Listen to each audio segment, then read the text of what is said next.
Takulandiraniso program yathu ya Zodiak exclusive. Dzina langa ndine Gabriel Kamlomo. Lero tikucheza ndi mmodzi mwa adindo mboma ameneyu anakhalapo magistrate mdziko lino, komanso anakhalapo mtetezi wa anthu, ombudsman. Amenewa ndi amayi Martha Chizuma, omwe tsopano ndi mkulu wa bungwe lija lotsogolera nkhondo yolimbana ndi katangale komanso ziphuphu mdziko lino la Malawi, the Anti-Corruption Bureau.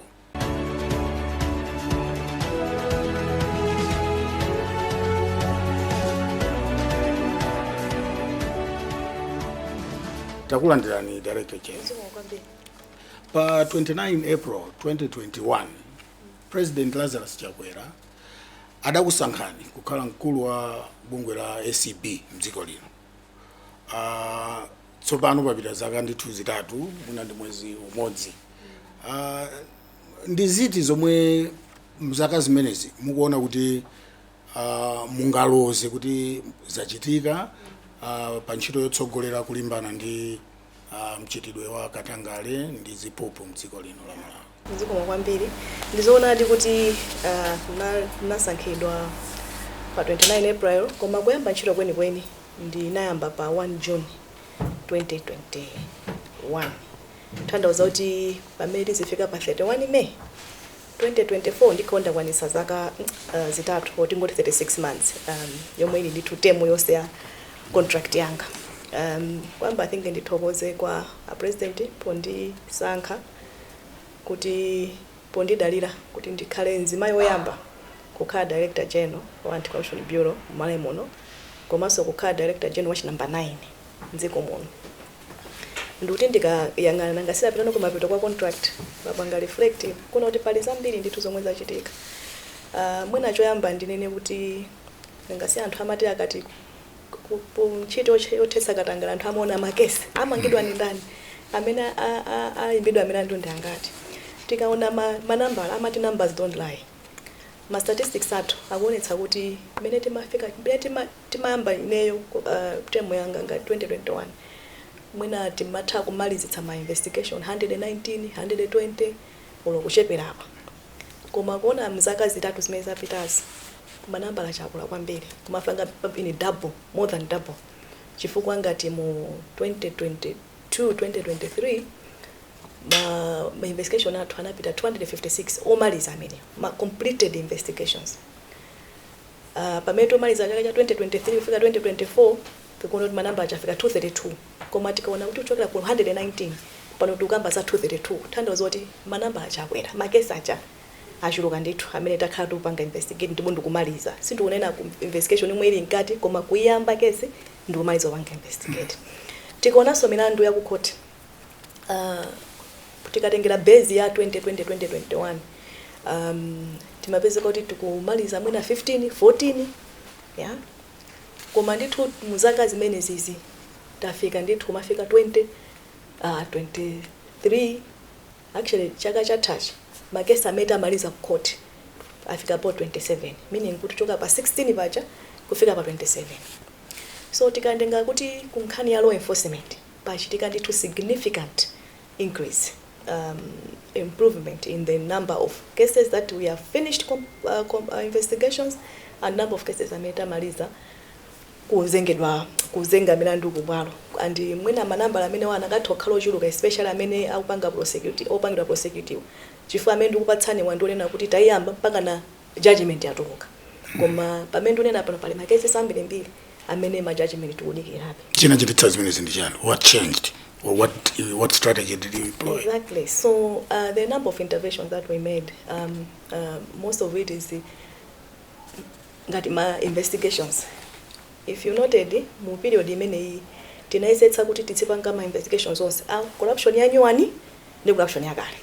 The advantage of kupanga so corruption ya nyuwani, apart from kuti imabweretsa deterrence effect, ndiona kuti evidence imakhala live, imakhala readily available, and ndoti ngati evidence readily available ma investigations amatha kuyenda mwansanga. Mukapita ku prosecutions ndi nkhani nena kuti no focusing, unena kuti kodi makesi amene akoneka kuti chilichonse chili bwinobwino ndatiwo amene akuoneka chance of even a successive prosecution ndikuyesetsa kuti mubweretse ma resources into that case and making sure kunena kuti whenever a case yapangidwa set down ku court ndiye kuti prosecutor athu asajombe isakakhale kuti pachitika judgment chifukwa choti nakuti prosecutor akupiro sana abwere koma muzonsezi so ndikuti muli ma resources pa period imene iyi ndithu paona kuti kupiro kucha kunalembedwa ma prosecutor ambiri kunalembedwa ma investigators ambiri tanda zoti there were very many hands now to do the job so ma factors onsewa ngamene athandizira kunena kuti no ma statistics athu akule tachoka kumene kuma investigations tikaonaso mmene ndinanena muja kunena kuti pa period iyi tinayesetsa kumapanga order and new corruption and izi zinizo ndizoti I will never regret doing that. With the new corruption you are dealing with people that probably most of them could be in power of some sort politically or holding senior government positions. Chomwe chathandiza zimezi mmene nena muja kuti deterrent effect komanso kwambiri tayesetsa kunena kuti tipange depoliticize and corruption fight kuti bureau ijasamangugwiritsidwa ntchito ngati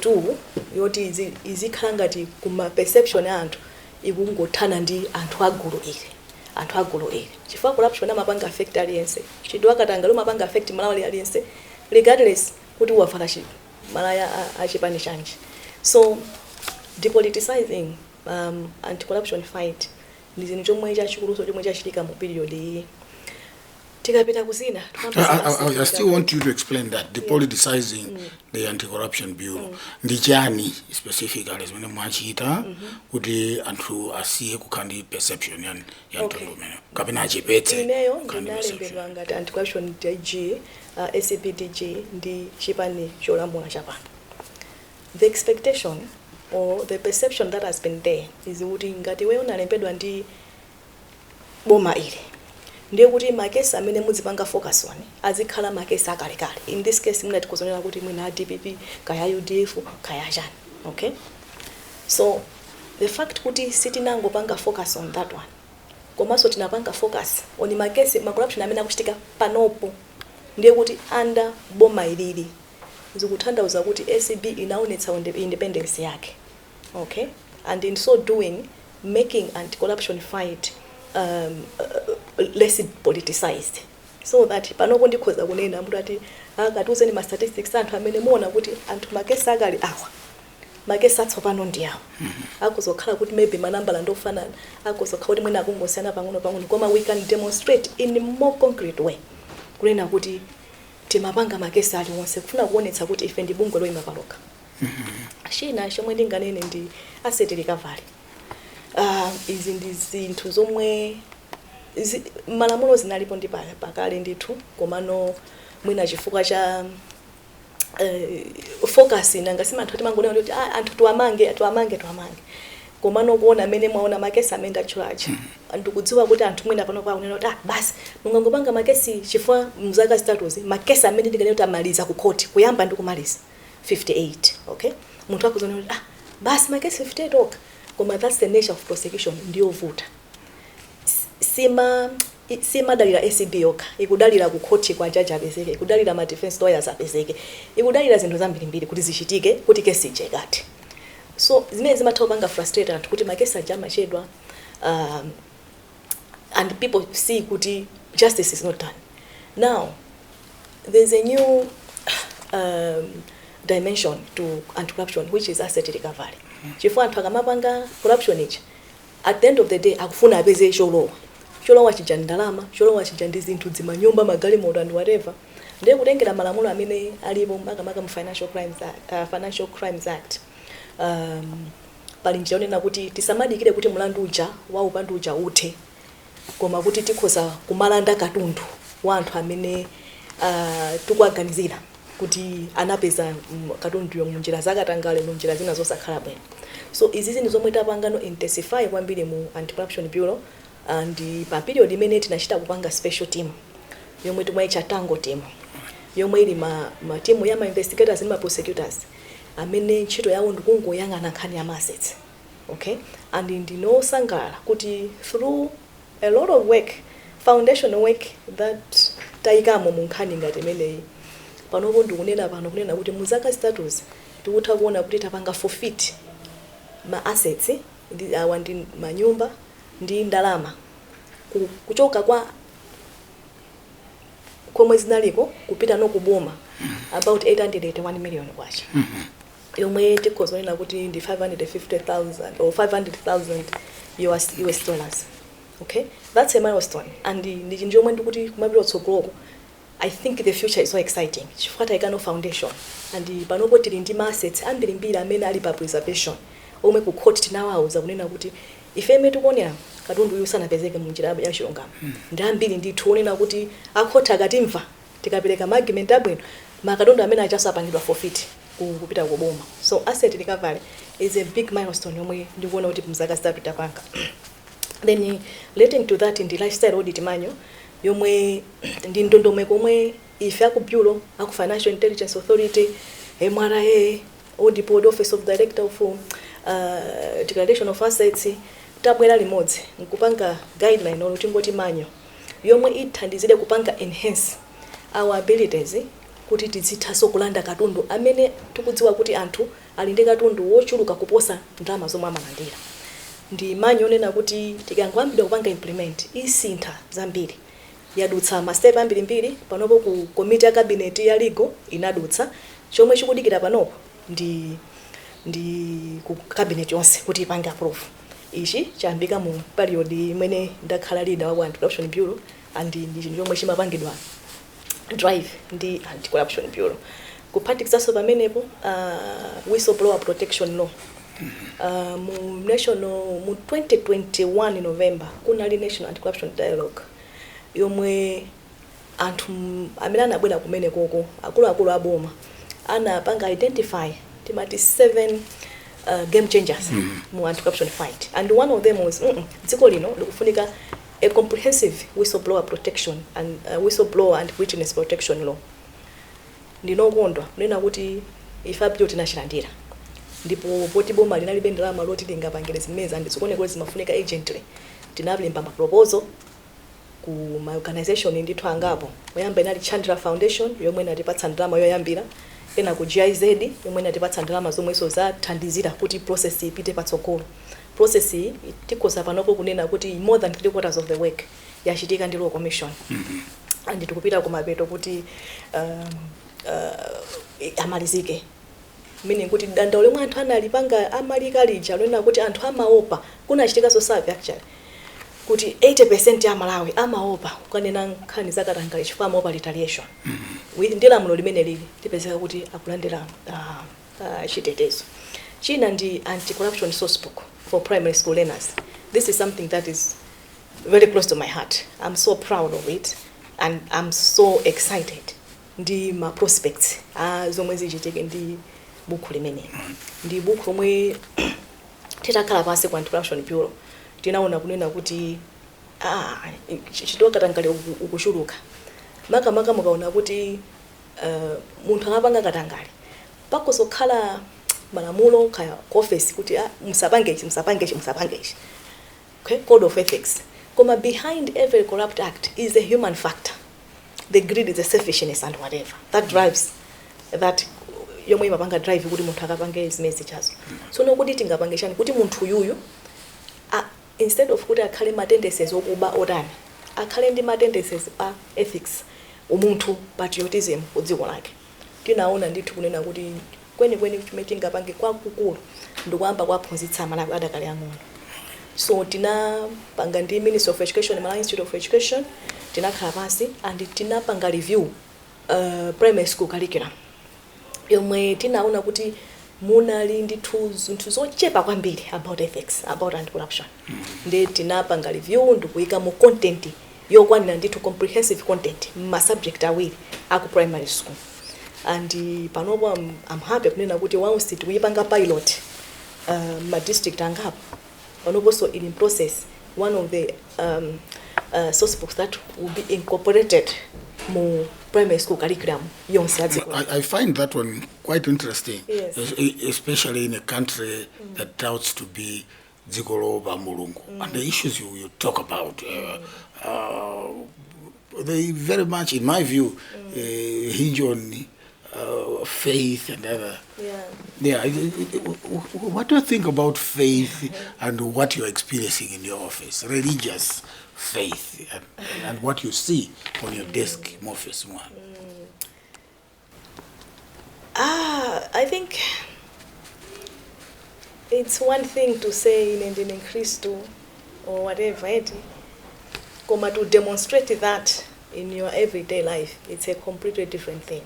So it's very embarrassing kunena kuti tizena kuti dziko lino ndiopa mulungu, and I think itemati 80% kaya ya Malawi or even more than that nda Kristu, and chikristucho chimadana ndi katangale, koma tikaona kuti Malawi ambiri amene ali involved in nkhani za katangale nda Kristu amenewo.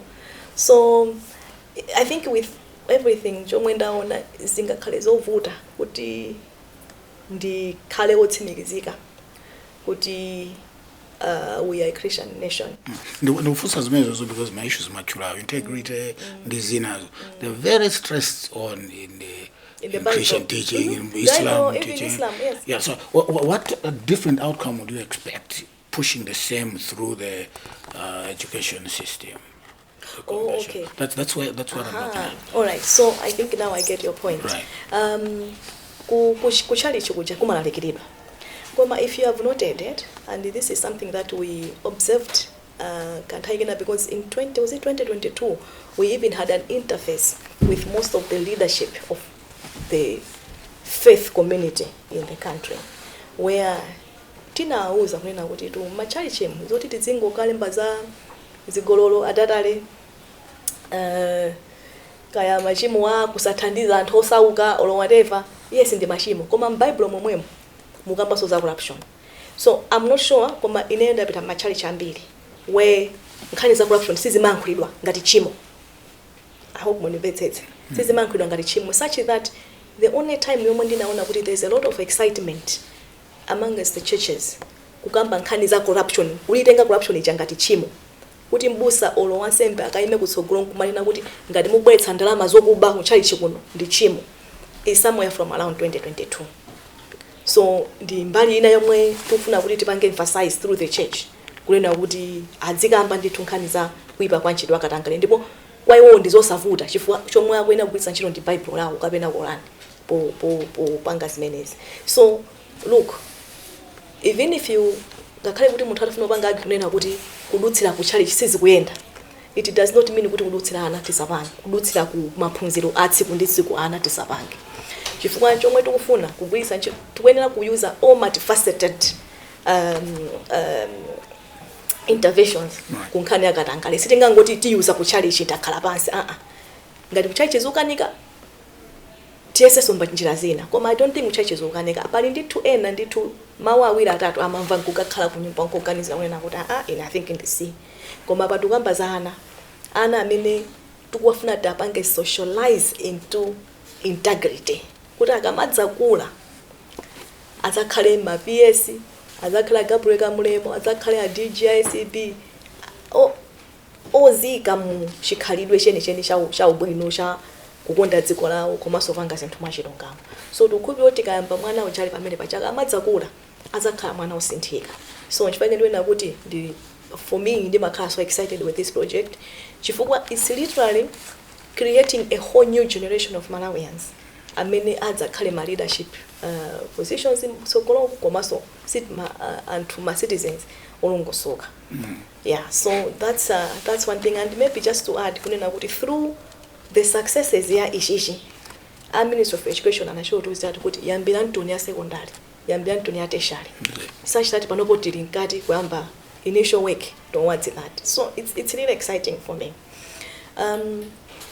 Kuphatikiziraso apo pali tukufuna kutsegulano ma office ma district moti panopo pa nthawi imeneyi chaka chatha tinapanga identify 3 districts: Mchinji, Mangochi, Karonga. Koma panopo kumene atipatsa ma office ndi ku Mchinji ndi ku Mangochi. Tikapeza ma office tikungodikira kuti khale ndi ndalama tipange finish tiapange operationalize. Tapanga during this time ACB yalandira ma award. Okay, these are milestones when I was yalandira ma award through Public Relations Society of Malawi, Malawi Human Rights Commission. being one of the best, actually the second best public institution in compliance ya lamulo la access to information. That's not a main achievement. Kutengera ndi ntchito mweti mapanga. Okay, I agree that ujantha osama isets kubereka information wa. Yeah. And then pompa no so talandira award. Ma award awira actually. Mina nali ku African region. Mina napangitsa International Anti-Corruption Academy. Amafuna kuti anthu apenge ma submissions, ma institutions IC anti-corruption mu Africa abereke ma submissions, ma innovative work amene akhala kupanga onetsa collective action, meaning kunena kuti ma agencies wazomwe akupanga pogwira ntchito ndi mabungwe ena anthu ena pofuna kuchitsa nchitidwe akatangale. Kunalowa ma submissions 10 amene anawina ndi atatu, mwa atatu awiri anawina ndi ACB ya Malawi. That's for me, it's huge. And International Anti-Corruption Academy is zamwana ya. So tinawina ma award kutengera pa pachani pa khani yathu ya anti-corruption source book meta gwina ntchito buno ndi Minister of Education, the Institute of Education, ndi cooperation yathu ndi Football Association of Malawi. Ndithu. So pali ndithu zinthu zambiri panopo ndikhoza kukamba kuti mene timabwera 2021. Ngati panali donor amene anali okhazika mu Anti-Corruption Bureau anali mmodzi. Timati International Center for Asset Recovery. Koma pano tikozonena kuti apali examine madona 5. Kuli GIZ, kuli World Bank, kuli EU, kuli UNDP, kuli UNODC, kuli Chandler Foundation. Onsewo ndithu akuyesetsa kuthandiza ACB panopo muzintchito zina ndi zina zomwe tikupanga. Zomwe ndikamba za anti-corruption source book ndi GIZ, UNDP. Ena aliyense akuyesetsa kuti thandiza apa ndi apa kuti chiro athu ipite patsogolo. So ndikalinga milestone mwina sindikwanitsa ndiye zambiri zomwe ndiponso ndinakusiyanira kuti munenezo sezi chifukwa kutsogolo ndikufuna kubwera ndi funso lina lokhudzana ndi ntchito yanu inuyo. Ifake ndinakulolani kuti muyankhule mmene muyankhulira. Monga tanenera muja kuti mwatazaka zitatu tsopano ndipo kuti contract imene munasayinirana ndi boma ikuyenera kuti ite kumapeto wa mwezi wa Mei pa 31. Chifukwa ndimakulolani kuti munenezo sezi nimafuna ndikufunsa ndisofunso kutsogoloko ndikufunsana lokhudzana ndi ntchito imene. Pamene paka ndali pano tikambe nkhani yonena kuti zokhumudwitsa zimene mwakumana nazo pa ntchito yanu munga zinene kuti ndi zotani? Ntchito ya anti-corruption by its very nature sizamwana and mwina mene ndinalili before 2021 ndisanalowe ndi mene ndilili pano ndi anthu awiri osiyana kwambiri chifukwa cha zomwe ndazoona. Actually wina ake tsunake sokhandi nkadandola nzoti kodi umaganiza kuti zikuyembera zitoliro kuti uyo no ntchito ndiyo ula tizikunena kumene eti so by its very nature corruption is very complex, it's very dark, it's very dangerous, yeah. So with that naturally comes with my challenges. Challenge mwina yoyambe mwendinga inene ndi kani ya ma resources. Yes, ndikutapa nokunena kuita kwanitsa kupanga ichi, kwanitsa kupanga ichi. Koma mwina tinakatokwanitsa pomposa hapo. Okay? Koma kwambiri ndi ma resources. And ponena izi ndikupanga knowledge kuti pazaka zitatu boma linaisetsa kuti patsa ndalama. So I think mene ndimaona ma statistics ma figures athu amonitsa kuti tinakwanitsa aboma napanga increase with almost 13% ya budget, average ya 13% kana ku 9%. It's one thing to increase funding for work like imene mukugwira ino, and another thing to get the funding at a time you need it. Exactly. Were you getting this money when you need it? Exactly. So mine ndimena kaso issue kwambiri, and like even in 2023 2024 yomwe yangotai financial year 4 months sitinalandilire to zero. So 4 months funding sina bwere, and for funding yomwe tinalandira inaliso yodola. Basi mafunsa kuti chochitika ndi yani amakwanga kuti yani. And sikuti ndikuwa anti-corruption bureau kokai ma office ambira boma. Ndikuona izizi chifukwa akabwera kwa ife tikamayankhula ndi mwachitsanzo anduna azofalitsa nkhani. Tikamakamba nkhani ya anti-corruption bureau every time amatiuza kuti amakupatsa ndalama ndipo anti-corruption bureau iyi yandi ndalama zochuluka kwambiri. Okay. Sindingapange comment zimene anayankhula koma ndikungokuwuzani kunena kuti manena kuti mmatha kukhala miyezi 4 opanda funding. Yeah, I mean izozo ndizoona. I mean numbers don't lie. 4 months tinandele funding.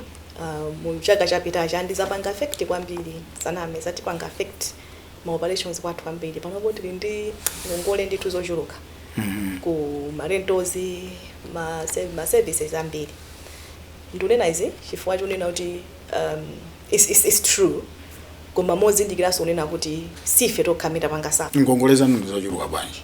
I can't have mwina figure panopo koma no khani ndoti we have struggled. Ni ndrama zochepa ndi ndrama zambiri. No, ndi ndrama zambiri.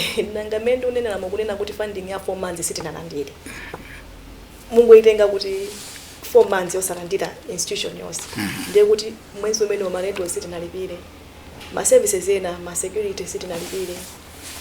Ma stationary panopo ndi nkhani yovuta kubiro kuti upeze stationary zinthu ngati zimenezo. So it's been very tough in this anami. Yeah, that's the truth. Mukanakhala so ni mwayo kuti mupitirize ntchito imene mukugwirayi. Ndiziti zimene mukuganiza kuti mukanatha kuzichita mosiyana. Mukati mukanakhala ndi mwayo mothandauza chani. Ndikunena kuti contract yanu ikupita kumapeto tsopano.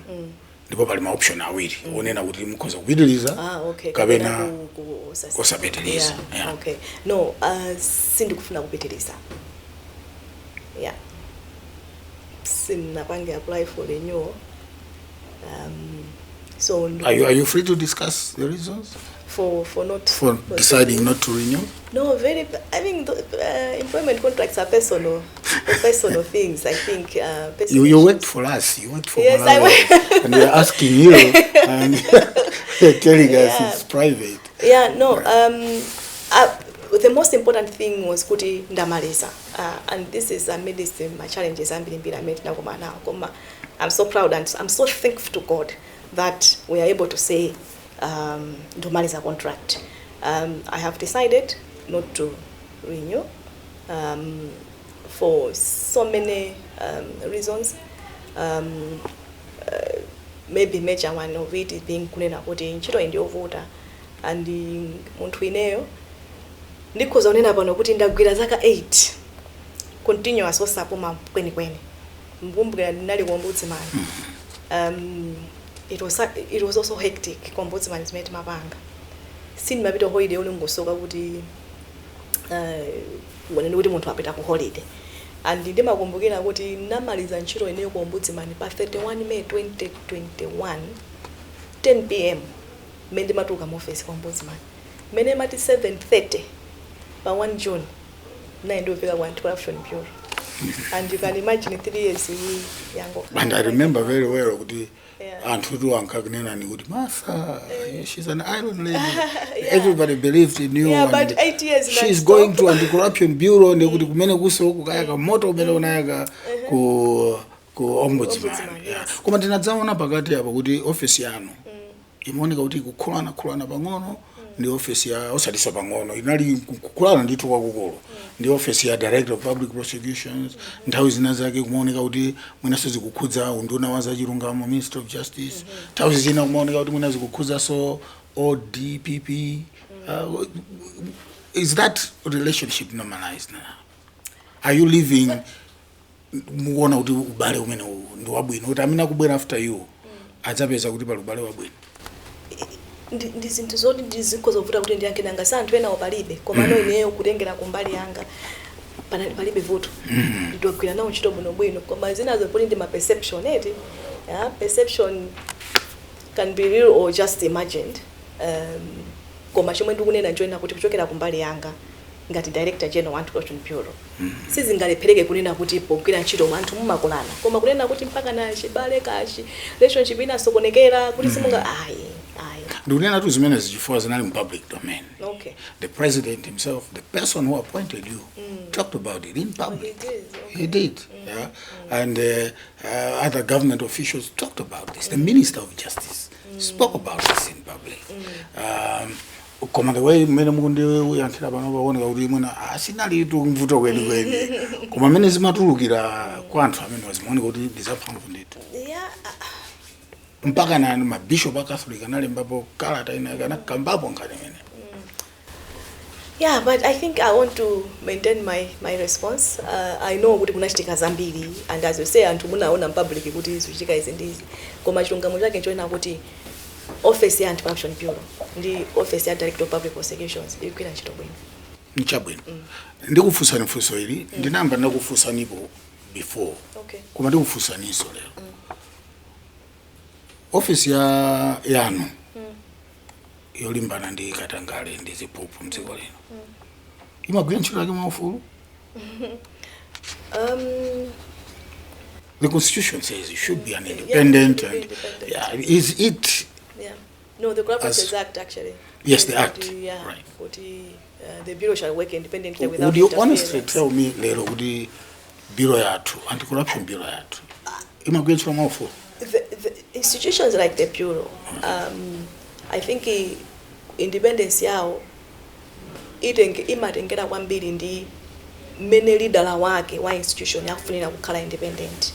So the independence is really dependent on how much independence the leadership wants to be from other interferences. So chomwe ndifuna kuona kuti iweyo ngati leader ngati ufuna kukhala independent ukhoza kukhala independent. Of course that alone zimabweretsa be ma challenges komano ukakhala munthu onena kuti umakhulupirira in institutional integrity, the paramount of institutional integrity ndithu ndi chomwe ukhoza kuyima nje ndikukhazikika kwena kuti yayi tifuna tiyesese tikhale independent. So I think to answer your question, it's not easy for my institutions ngatatu kukhala completely independent. Koma ukhoza kuyesetsa iweyo ngati leader kuyipanga institution yanu yokuti ikhale independent. Were you satisfied with the level of independence imene mumakwanitsa? I believe kunena kuti mu period imene ya 3 years ndayisetsa kuti tikhale independent. Mumakumana ndi ma incident oti anthu ufuna kupanga interfere ni ntchito and politically or otherwise.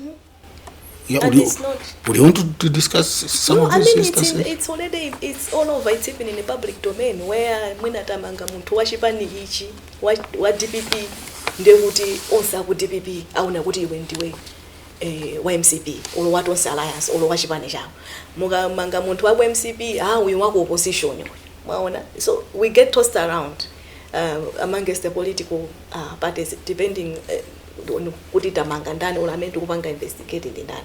That on its own is political interference. Koma zimene tunena zonena kuti iwe ngati ukudziwa chomwe ukupanga umayima nje kunena kuti inetu ndikungopanga izi nkhani yanga ndiyo tetsa katangale osati nkhani za ndale zanozi. So it's unfortunately it's not peculiar to Malawi. Politics, I believe, will always interfere in anti-corruption fight. Sizomwe zimachika maiko ambiri zimachitika koma ndithu kuti how you overcome that will depend on how the leadership of that anti-corruption agency wants to be independent. Yeah. You've on occasions more than once in public also talked about corruption and fighting back. And, yeah, you've used that word a lot. Is this the fighting back, or there's a different way of fighting back? Have people tried to corrupt you to get certain things not done?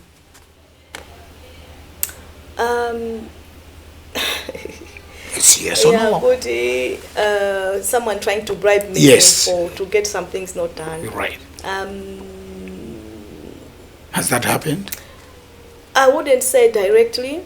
Maybe I've heard this and that, but not kuti muntu kuchita kubwera kwa ineyo kwena kuti atukupatse kuwaka. Because I mean, who would dare to do that? I mean, angakalibe ntima ngobwera mwaza ndipasa zimezo ndani. So mwina amatha kubwera mwina mwantu enda indirect ungomva izi, you just dismiss them. Komano it hasn't happened directly to me. Yeah. Masiku apitawo ku SCB kudayikidwa notice, and we came to know about it. Kuti antchito aleke mapanga katapira. What was happening? And why was that happening? Yeah, the issue mwe ndinaimva especially in the last few months wasindi madziwa kuti khangati pamodzi pano pali voto, and kwambiri yamba kutulukira chifukwa cha voto la ndalama mu bureau. chifukwa ma financial menda nenera funding yakhala yochepa kwambiri. Now kumapezeka kuti anthu athu ogwira ntchito uku kukubandika nkhani za AIP koma kupiro kulibeko fuel kupiro kulibeko malawa asoni ndapatse ma investigator akulenga ndalama zawo ndikumakapita nkudzalemba ma program awo kuti no boma lipereka boma limene likutenga zaka miyezi 6 miyezi 8 anthu achasana andile meaning kuti people are in financial stress. Now tilenge zimenezo ndeti phatikize the general economic condition of the country where everyone is really, most people rather, maybe not everyone, koma anthu ambiri ndithu akudandaula ku nkhani ya kapezedwe ka chuma ndemuphatikize ntchito ya ku bureau yomwe ili kale stressful.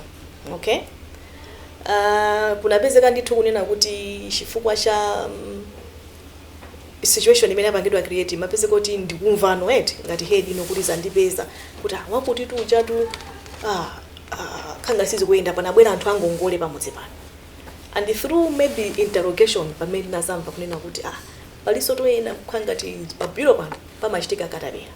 Okay, so ndi pamene tinaona kuti because zimafika pacha kuti anthu ma financial stresses akumakhandi ma mental breakdown. Okay, ena on the verge of being suicidal. Yeah, so tinaina kuti tisafike poluza moyo chifukwa chonena kuti nkhani ya ndalama olokuti anthu ali pa financial stress fana atenga makatapira, especially ngati makatapirawo anatengedwa pa bureau pano. Then chifukwa tinalemba notice manager kunena kuti yayi ntchito wakatapirawo ndiola kuika pa malamulo ndipo kunena kuti ngati amene apezeka kupanga zimenezi ndoti panga disciplinary action. Ndithu ndiche bwino nthawi yanu taonanso kuti at some point munthu amene anali mu office yanu kalero anapezeka kuti wamangidwa pomuganizira kuti amachita za katangale. I'm just thinking, what were you thinking at that point, being in that office?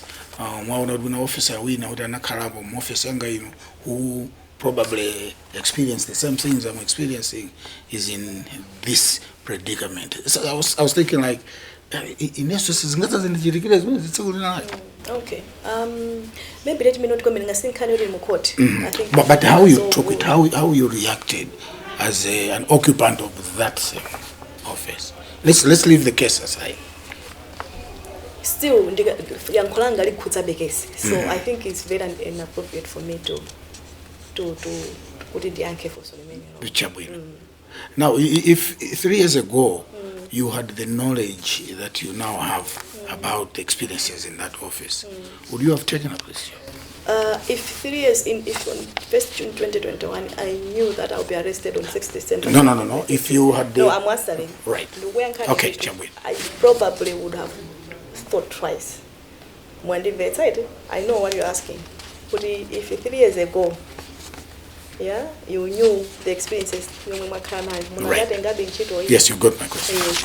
Then by 1 June 2021, ndikanadziwa kuti pa 6 December 2022 ndidzamangidwa nda polisi mama wachani sibwezi ndabomera chifukwa experience manager inandipweteka emotionally and psychologically and physically.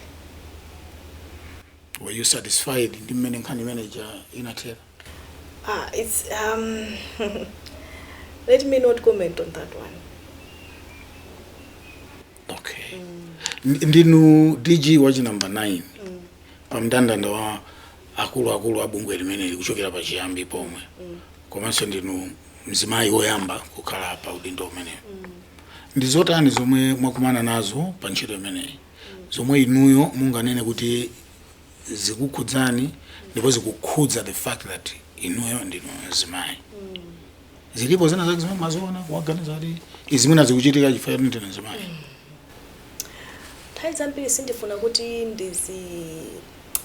ndiziganizira zinthu in that way koma nthawi naturally umatha kuziganizira. Law enforcement ukunachiro kazi bambo yetu. Law enforcement ndiyazi bambo kwambiri and ndikubira kunena kuti pamene mzimayi wayima ndikupanga china chake by very nature ya ntchitoyo komanso by gender dimensions.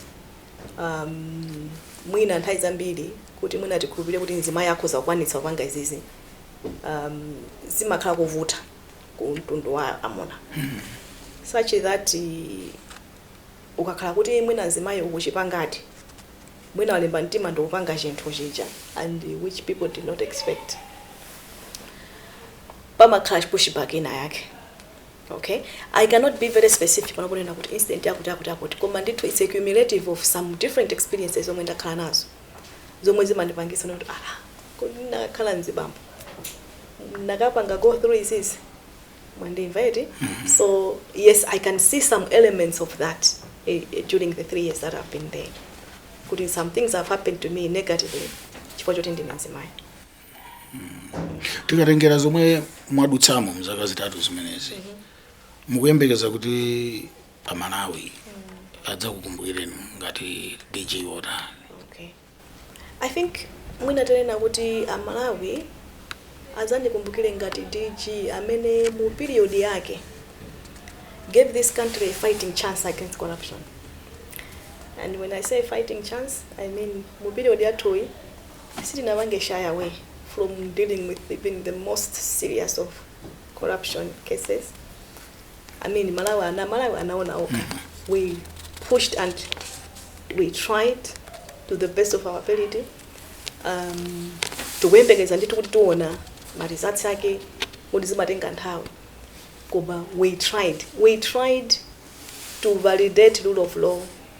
We tried to ensure that there's accountability for corruption. We tried to show Malawians that impunity is not guaranteed in this country.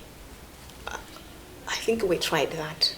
So if there's anything that Malawians can remember me is kuti during the period Martha Chizuma, I think this country had a fighting chance, and I still believe, even with the challenges and everything and pushbacks, that fighting chance is still there for the country. Yeah. Mwina tuyena kunena kuti adzakukumbukirani ngati mkulu yemwe mwina anali nawo mgulu lopanga ziganizo zoletsa milandu ya Dr. Bagile Muluzi, kuletsa milandu ya Dr. Saulos Chilima, milandu ya Khuza Katangale ya China Paramount. Mwina kutiso munangoyang'anira abwana anu achakwera atatulutsa kundende nduna yakale ayene Musa omwe adamangidwa pangani zokhuza Katangale. Mwina kuti munango asiya kundende anthu ovutika akafansiya njokhawo. Ine ntchito yathu ku Anti-Corruption Bureau timatengera malamulo pangani investigate pangani prosecute. Ntchito yothetsa milandu sife, ntchito yopanga pardon sife. So sindingayankhire pamene ili tinapanga ntchito yathu ngati Anti-Corruption Bureau. Mwina maofesi ena onse anapanga ntchito yawo mina naonera, so sindingayankhire mwana wanga. Panali attempt yofuna kwamvetsetsa ku court kuti pardon ayene Musa inaenda bwana. Ndikuti mene munamvera ndimene so tinamvera. Okay. Office yanu mukutanthauza kuti sidagwirizane nawo panalibe pa zokambirana ngati zinalipo ndi a DPP zokhudza kuthetsa mlandu wa Dr. Saulos Chilima. Sinakhudzidwa mjira inaliyonse. I think kuyankha kwanga nkulena kuti mutati muliyang'anira muno limene section 99 DPP ndi wa constitution eti DPP ali ndi mphamvu ya milandu yonse ya upandu yomwe kuchitika mdziko muno, ndipo constitution imene imapatsa mphamvu yopanga discontinue case ina iliyonse osatengera kuti ili agency yakuti ulokuchani ayi. So I'm a layman. Ndikufunsa chifukwa sikale pomwe timakambirana naso dziko lino nkhani yonena kuti iyayi office ya Director General wa Anti-Corruption Bureau isamaumirizike kukatenga consent kuti ipanga prosecute. Ndipano tikuona kuti pali mphamvu zina zimene zili kutsidya linali zimene somwena ino lomutapita ukapanga prosecute zikhoza kubwera ndi kuthetsa mlandu. Then ndikufuna kudziwa kuti kodi ngati lawyer komanso Director General wa Anti-Corruption Bureau simukuona kuti zinthu ziwiri zimenezi zingathe kukhudza negatively nkhondo yolimbana ndi Katangale mdziko la Malawi. Ayi ndithu sindiyankha koma mwina ndingokonza pamene popo kunena kuti nkhani ya consent ndiyo siyana ndi nkhani ya discontinuous. Right. Consent ija inali pa Anti-Corrupt Practices Act. Kwena kuti tikapanga investigate muja, tikabwera ndi report yathu, tikakhalede ukamanga ulo kaimba mlandu munthu uja, adipi patipatseka i consent. Ndiyo mwina achotsedwa chaka cha 2022. That was what was removed from the law. Koma mphamvu izi zomwe zili ndi DPP ya discontinuous zili mu constitution. Okay, meaning kuti ndizamphamvu kwambiri fa zili mu constitution. Right. So even then simukuona kuti mphamvu zimenezo zingatsamwitse your desire to make progress against corruption. Well, I think ndisapange comment on that one. Okay. Akafukufuku wangapo akuonetsa kuti Amalawi yochuluka akuganiza kuti mchitidwe wakatangale ndi ziphuphu ukunyanya kwambiri dziko lino, especially after Cashgate nkhani zachi na Zunet Sata ndi because ukwiza nazo zimenezi. Yeah, I think vuto lingakhale kuti lili pa. Yeah, let's face it, vuto la katangale nziko muno ndilalikulu zedi, ndilalikulu. Sikuti ndingamakhale pano to sugarcoat something that should not be sugarcoated. Ndilalikulu. And that's why I'm so hopeful kunena kuti some of the foundational blocks amene taika ka period akaka wendu za lifestyle audit manyo whistleblower asset recovery zomwe tikufuna kupangazi really zithandizira. I mean whoever will succeed me atati azipititse nsogolo lukhupiro kuti zithandizira ku mchitidwe wothesa katangale. Fwani mene unena kuti katangale anthu samangopanga for the sake of kupanga, amapanga kuti apeze china chake. Now tikunena kuti ndi ma efforts, ma interventions amene tayikawa tidzilanda katundu amene ucha. Okay, then there will be no motivation for doing that, for doing katangale, and consequently mabezeka kuti tipezeka kuti mchitidwe wakatangale ucha uzikhala ukutha. Mandimvete. So yes, sindikukana kunena kuti vuto lilipo ndipo ndilalikulu ndithu ndipo likupweteka dziko li. Koma chomwe ndifuna ndileneso choti my efforts amene tayikawa ndili hopeful kunena kuti give them 2-3 more years kupita kutsogolo tiyamba kutha kuona ndithu kunena kuti zinthu zichazamba kusintha. Yeah, zimatenga nthawi kuti tibwere ndi zonsezi coming up with the manuals, whistleblower protection ndi nthawi and effort kufuna ndalama kutani. 3 years maybe is not enough for someone to completely do everything. Koma ndikukhulupirira kunena kuti amene abwere kutsogolo apitiriza ndithu. Ndibwereso kwa President Lazarus Chakwera. Ndikulimbikira kumene kuchifukwa ndi amene adakusankhani kuti mukhale pa udindo umene mwakhalawo. Pakati apo ankadandaula ndawo imeneyo ambassador wako America ali young David. Yeah. Amadandaula in public kuti akudabwa kuti ambassador Young amapezeka ndi information imene iyeyo ngati president yokhuza zakatangale dziko lino samayipeza. Ndikukumbukira kuti funso limene lonso ndidakamfunsa David Young muno wake ndipo adandiyankha kuti iye alibe nazo vuto zimenezo ngati ali president sakupeza information ya dziko. That's his problem, but for him amatha kukwanitsa kupeza information yokhudzana ndi katangale mdziko lino. As a head wa bungwe limene lotsogolera nkhondo yolimbana ndi katangale, would you have had an idea where the American government was getting information on corruption? Sindinamvere speech ya Chakwera, so I can't. Yeah, right. But I can vouch he did say that. Okay, so ndizindivula kuti ndiyange. Ndinanga based on what you said, ndizovula fana kana kuti andinamva ndichakuti ndikanatha kuyankha bwino bwino. Right. Yeah. No, I'll leave you at that. Okay. Koma nkhani ina yokhudzana ndi boma la America. Ndi nkhani yokhudza anthu amene anamangidwa mdziko lino ndipo milandu yawo ili ku court yakatangale ndipo analetsedwa, anawapanga bani kuyenda ulendo opita ku America kuchokera pano. Iwo ndi mabanja omwe amene watu ndi odziwikiratu Waleni Matemba, former IG, former I think legal advisor ku police ndi ena. Were you not disturbed when you were in court and then somebody else kunjaku akukamba sonkhani zina zokhudzana ndi kesi yomwe? Were you not thinking zikhoza kusokoneza kesi yanu in court? In what way? All I know is kuti ma Americans achanapanga according to malamulo awo. Akukamba za dziko lawo edi. Anapanga according to malamulo awo. Mene ndinachonera edi. Ndilamulo lomwe analitchula I think mu press release licha. So I think that's all I can say.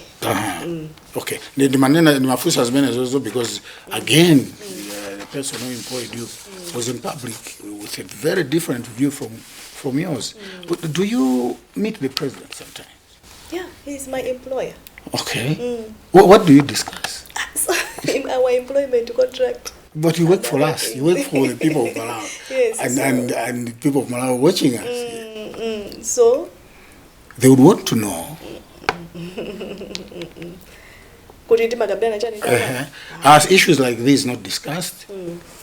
About like... Well, for example, before the president made that public statement, probably you have gotten a tip from you, Mr. President, maybe. So ndipanga acknowledge mwina silimbera kwambiri radio sindima mwina ndinangowerenga so chima ndikuti ndipange comment chimwe choti sindinachimve ndekha ono kuti ndachiwerenga ndekha zimezo zimandivuta kwambiri so sindinamvera president akuyankhula and it's very difficult for me kuti ndipange comment koma also actually ndi maganizo awo ali ndi ufulu ngati president kuyankhula maganizo awo aliyesa kuzokhala ndi maganizo ake pa nkhani imene ndiodziwikiratu kuti nkhani zakatangale zikuchitika ona zimene zikuchitika mdziko lathu ino zikuchitika paliponse ku executive ku office kwa president ku parliament ngakhalenso ku judiciary kumene namvapo chief justice ndayinayo okha kunena kuti zinthu zina zitu kusonyeza kuti nawonso is not comfortable ndi zinthu mmene zikuyendera muli ndi nkhawa ndi momwe zinthu zilili panopa. Yes, I think kwa Malawi aliyense olikonda dziko akwena kukhala ndi nkhawa ndimene chitidwa katangale okukhalira mdziko muno. It's a big concern. It should be a big concern for everyone. Kumabe ndikumakhala hopeful with my interventions amene anti-corruption bureau yapanga komanso imene ipitirize kupanga kutetsa ntchitidwe umenewo. So corruption in the issue nena kuti izikhala on the national dialogue nthawi zambiri chifukwa it's real and its impacts are very real. Anthu akufa chifukwa cha katangale, anthu akuzunzika chifukwa cha katangale, dziko likusauka chifukwa cha katangale. So kwa munthu aliyense ndithu amene amalikonda dziko akwena kukhala concerned ndi nkhani ya katangale. I know what you said nkhani munakamba yokhudzana ndi kumangidwa kwanu pa 6 December. Kumene mafuna ndifunse kuti after leakage manager, has your level of trust with people gone down? Have been affected in any way? I mean, I think wambira jananena kuti mafa amene analowa ku bureau mu 1st 2021 ndi mafa amene akutuluka pa 31st May ndi mafa awiri osiyana. And one of the issues could be issues of trust. I think I've lost a lot of my innocence. Yeah. What did you learn? About what? Incident manager. If you isolate that incident, you are giving too much credit for nothing. Truth be told. Okay. There are bigger, darker things that are there in anti-corruption. So I would not even want which you wouldn't to share. To glorify that incident. Because there are so many things that have been said and so, which I have not even commented about that issue. Because there are bigger things. So all I'm saying is, truth be told, I think I've lost a lot of my innocence, a lot of respect for so many people. I have lost it. I have come to admire some of the, in this country, ethics, I might say, or integrity in government. And I've come to admire people like those. People who have got passion for this country, I've met them through this job. So it's a mixed bag of really dark things. Zomwendaona, zintu zoopya, zintu zovuta. Komaso on the other side, daona nditu very good people who are passionate about the country. Are you living a disappointed person? I am living quite satisfied. Kuti ndamaliza, and I've managed to do zomwe ndinakatha kupanga munthawi to the best of my ability. I think that's what I can say. If you met your successor today and they asked you kuti muauze in one sentence the office ya Director General ICP and office ya Mtundu wanje mukhozi kuauza nya?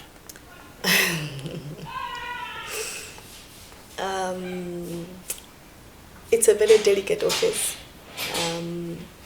but if you are to succeed, make sure that you maintain your core, maintain your integrity, and be loyal to your country. That's what probably I'll be able to say. And most especially, when I say stand your core, is don't get involved much in the politics. Because, you know, politicians come and go. Yeah, they come, they go, they come and go. But your disloyalty to God and your country will remain with you. So you have to be someone that when all is said and done, you still be able to say, I stood on what is right. I stood for my country.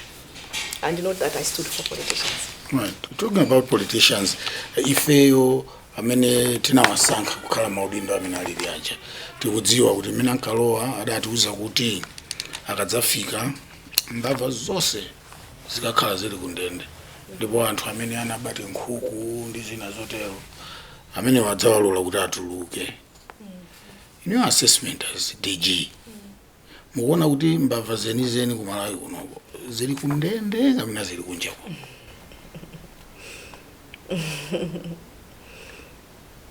Maybe you leave that to Malawi as muzabange a radio talk show mwina Malawi alipo mbava. I believe kuti konse alipo ndithu mbava zina zili mundende tukamba tunkhani yakatangale aziphuphu chifukwa tikawerengera mayina anthu odziwika andale ajatimati big fish. Sindikudziwa ngati mungandilozere kuti kanali kundende wakuti kuti adakali kundende koma kundende mwana apita ndithu.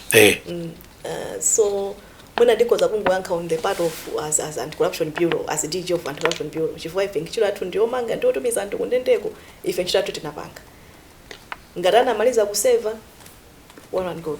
Ngatana atoka munjira zina, ife paipo tilibepo mphamvu. Ndiyo kuti mwina ndi office ena amene anapanga. You assumed office pandayi imene there was a hanging matter. Nkhani yokhudzana ndi kuphedwa kwa Isa Njaunju. Zaka zitatu or so zapita izo. Anything substantial chimene chinapezeka pa nkhani imeneyi? Pandayi imeneyi munalipo, did you make a follow up kuti mudziwe kuti officer wanga uyo chinachitika ndi chani ndipo nkhani yake ili pati? Yeah, I think ndi nkhani yomwe imakhudzabe anthu ambiri mu bureau koma no ndi amada amapanga ndi police. Did you take interest to follow? Yeah, of course. Timadziwa kuti yes, timadziwa choti tikupanga be investigate. So that's what I know. Kuti is still under investigation. I don't think pachitika ma arrest. So it means kuti dakali under investigations. So you came, my investigations are in Kati. You are leaving, my investigations are in Kati. Okay. Ofunika kwa officers zimezwa ndi police. No, I thought you'd take interest for another officer one. Yes, koma ngati mwina akukuzana kunena kuti tikupanga be investigate, what else can I say? Umangochilandira kunena kuti poti ndi mbali yawo na usapange mbali yawo. The National Anti-Corruption Strategy 2, I think 2, if I'm right, ikuthaso chakachi. Yes. Right. Office yanu yachitapo zotani kuti pange process mina strategy yatsopano as you're leaving office. Yeah, so indeed kupanga expire chakachi no. And panopo ntchito yamba kale preparatory work for ma surveys machani to inform the new anti-corruption strategy, which I believe will be 3. So tapisa funding from UNDP and ntchito yamba kale. So kuti anthu adenkawa iziteka komanso mwina kungo awuza Malawi kunena kuti National Anti-Corruption Strategy chief inakumana ndi mavuto ambiri kumambiro kucha COVID ndi zinzake, meaning kuti implementation ya activities inamba mochedwa mwina 2022 kweni 2021 2022. So the point I'm trying to make is kuti within bridging period this is what my activities ena kuchitikabe under this strategy. Yeah. Tikupita ku matsiriziro a program yathu mwina ndikufunsani kuti lilipo mwina funso limene ndakufunsani limene mukuona kuti mwina mukadakonda kuti muonjezere zoyankha zake chifukwa interview ndiona ngati mwina ndiyo maliza kwa ife muli pa udindo ngati Director General Anti-Corruption Bureau. No, I think palibe koma kwa mkandu kuthokozani kundipatsa platform iyi. Komanso I think from the very bottom of my heart chokera pansi pa mtima panga mfuna kuthokoza Mulungu chifukwa chonena kuti ndikunena kuti ndomaliza contract, ndikunena kuti ndakali ndi moyo with everything chomwe chachitika pakatipa ndi chinthu chachikulu kwambiri. So kuthokoza Mulungu komanso kuthokoza Malawi. Did you get to a point where you felt ndikozokufa? Yeah. Yes.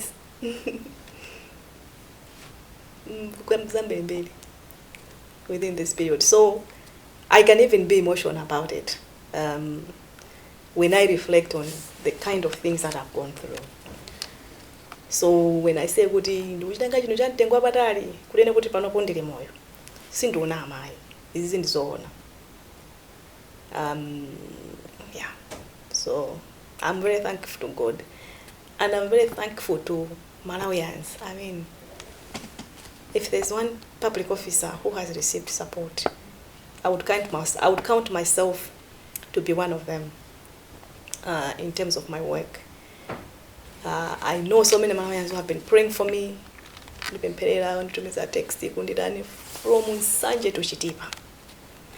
So many supporting the work, just helping me to keep on keeping on. So ndinothokoza kwa basi kuthokoza atosati masewe komanso kwathokoza president kundipanga trust ndi responsibility ngati imeneyi kukhala nzima yoyamba kukhala director general wa anti-corruption bureau si chinthu chapafupi. And it's something that kept me going because I did not want my future mothers mwina kali kuchitipa mwina kali kunchisi pano kadzamve kuti iyai kunali first female director general koma she gave up. I didn't want that. I wanted the story to end well, and so I'm so grateful that I'm really here to be able to inspire that young girl, wherever she is. So I'm thankful to God, Malawians, the president. I'm so thankful to my colleagues at the bureau. You know, most of them have now become family in many ways. There are times when people outside are seeing things totally different from the way they are in the bureau, and that imbalance. You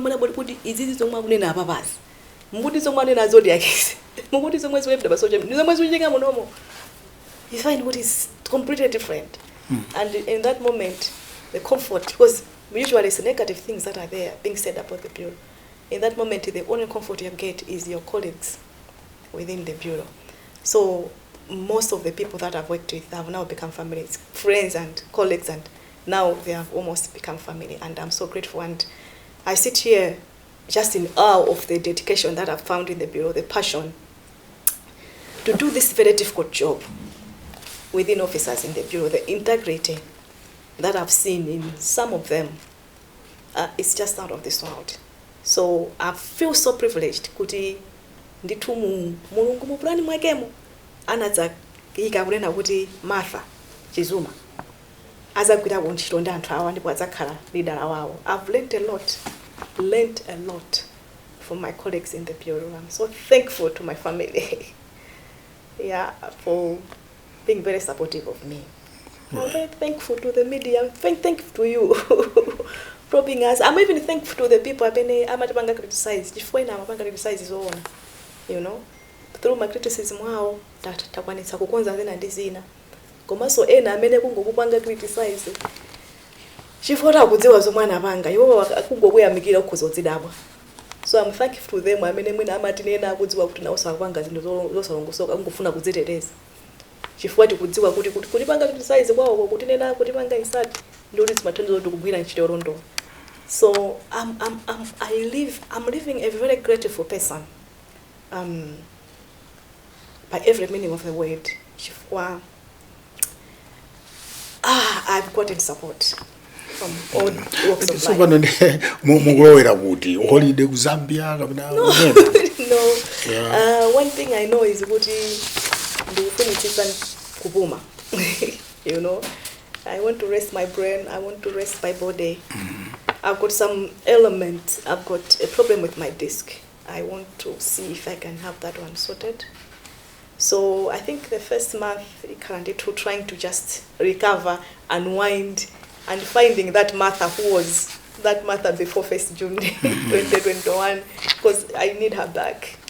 No, tikufuniani zabwino zonse pamene mukupita ku holiday kukapuma mwinaso kupeza zochita zina after office nga Director General wa Anti-Corruption Bureau. Amenewo ndi Martha Chizuma, mkulu wa bungwe lija lotsogolera kulimbana ndi mchitidwe wakatangale ndi ziphuphu mdziko lino. Lero atifotokozera kuti mwezi uno wa May 2024 ukhala wotsiriza pa udindo umenewu chifukwa sapemphanso kuti agwire ntchito imeneyi. Munali ndine Gabriel Kamlomo, zikomo.